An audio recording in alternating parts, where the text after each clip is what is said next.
Middle east में तनाव बढ़ रहा है। देखते हैं इसका भारत की इकोनॉमी पर क्या असर पड़ेगा। तो हजारों मील दूर की लड़ाई से घर का बजट कैसे बिगड़ सकता है, चलिए समझते हैं। ईरान और इजराइल का यह बढ़ता तनाव सीधा असर डाल रहा है ग्लोबल मार्केट्स पर और भारत पर भी। भारत और ईरान के रिश्ते काफी पुराने और गहरे हैं, इसलिए वहां की टेंशन यहां की सीधी चिंता है।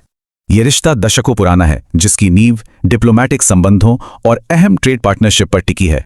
ईरान के चाबहार पोर्ट में भारत का इन्वेस्टमेंट एक स्ट्रैटेजिक गेटवे है सेंट्रल एशिया तक पहुंचने के लिए। तो सवाल यह है कि भारत ईरान से असल में मंगवाता क्या क्या है।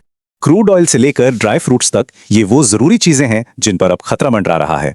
अब बात करते हैं सबसे बड़े खतरे की। वो है भारत की एनर्जी सिक्योरिटी पर मंडराता संकट। दुनिया की ऑयल सप्लाई का एक बहुत बड़ा हिस्सा इसी पतले और स्ट्रेटेजिक रास्ते से गुजरता है। भारत रोजाना करीब 26 लाख बैरल कच्चा तेल यहीं से इंपोर्ट करता है।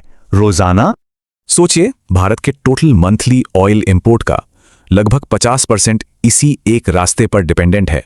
और ये निर्भरता हाल ही में और बढ़ गई है, मतलब अब रिस्क पहले से कहीं ज्यादा है। तो क्या होगा अगर ये जरूरी रास्ता ब्लॉक हो जाए? एक्सपर्ट्स की माने तो सप्लाई चेन पूरी तरह से ठप पड़ सकती है, पूरी तरह से।